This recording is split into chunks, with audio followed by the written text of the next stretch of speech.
Atensyon mga SSS pensioners, pinakamahalagang advisory at paalala ng SSS sa inyo mga pensyonado para ngayong buwan ng Marso, kakapasok lang. Ano nga ba ito? Pag-uusapan natin dito sa video na ito. Hold up.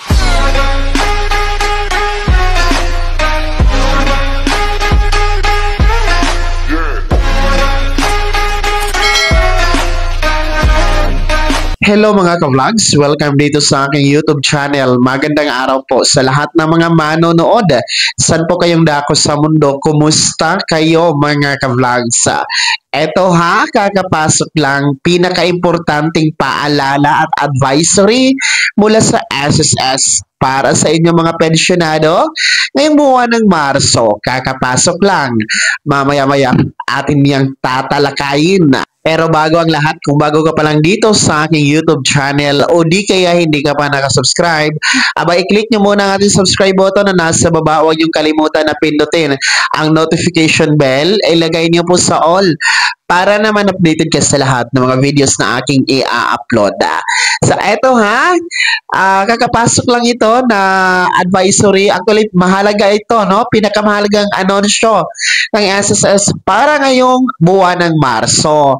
So, para po ito sa ating mga pensyonado na mga retirement pensioners, survivor pensioners, total disability pensioners, dito ka man sa Pilipinas o nasa abroad, yung meron pong edad na 80 pataas. 80 years old pataas, aba po, kayo ay pinaalalahanan ng SSS na mag-comply ng inyong annual confirmation of pensioners or SSS ACOP nitong buwan ng Marso. Kung kayo po ay 80 anyos pataas, no, 80 years old pataas, at birth month nyo po, buwan ng kapanganakan, itong buwan ng Marso, whatever kung ano yung petsa, no, mula Marso 1 hanggang Marso 31, no, basta birth month niyo itong buwan na ito, aba kayo po ang nire-required na mag-comply ng annual confirmation of pensioners. Nakabase po ito sa circular ni SSS 2023-013, yung revised guidelines for annual confirmation of pensioners or SSS ACO program. Bakit nga ba ginagawa itong pagpapa-ACO every birth month?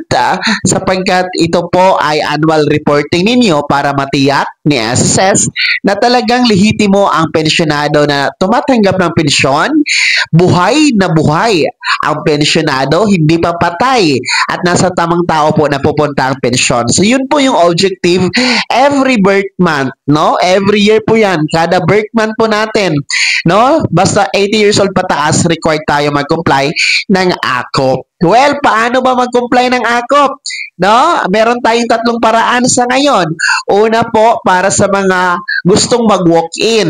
Ibig sabihin, yung mga nakakapunta po sa mga branches ni SSS. No? Pwede kayong mag-ACOP po sa mga branches ni SSS nationwide kung alin po ang mas malapit sa inyong kinaroroonan. At mag-fill up po kayo doon ng ACOP form.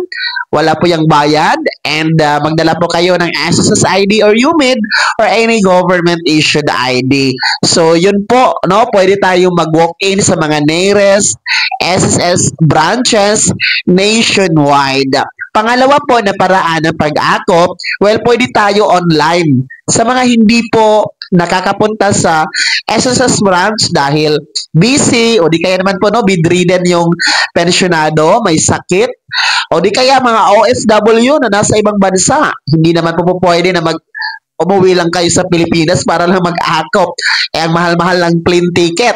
So, ang gagawin nyo po, online lamang sa pamamagitan ng video conference. So, ang gagawin ninyo, mag-email kayo kay SSS para ipaalam na mag-avail kayo ng video conference para sa ACOP compliance. And si SSS naman po ang magre-reply sa inyo kung ano po yung petsa, kailan yung araw, at ano yung exact date, no? Sa pag-comply ng inyong video conference ACOP. Take note, no? Philippine Standard Time ang gagamitin, yung mga nasa ibang bansa, no? Philippine Standard Time po ang video conference. Pangatlong paraan para paano tayo mag-akop compliance, pwede din po tayo sa mga bangko. Meron po mga selected banks si SSS. Nasa screen nyo po.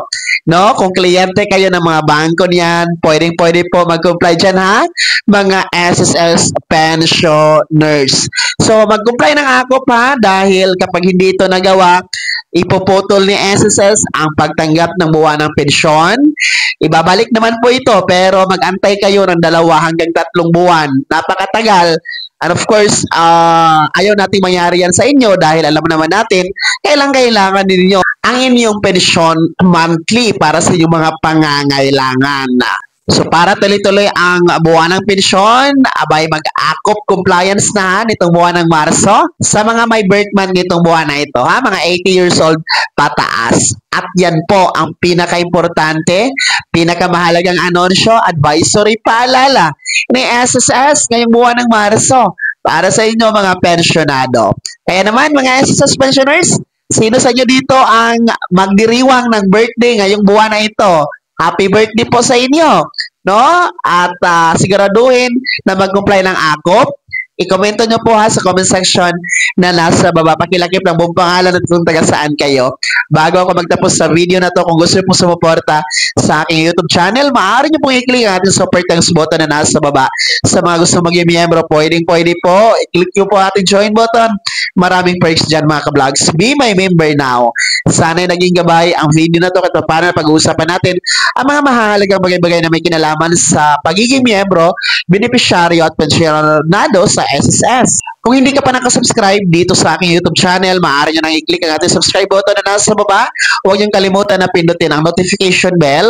Ilagay niyo po sa all para naman updated ka sa lahat ng mga videos na ating i-upload. Maaari nyo din i-like ang video na to at kung meron ka pang mga katanungan, maaari nyo i-komento sa comment section na nasa baba. Paki-follow na din po ang aking official Facebook page na nasa screen nyo. Muli po, ako si Daniel Timpawa na nagsasabing dito sa aking YouTube channel, pawang katotohanan at lahat totoo lamang.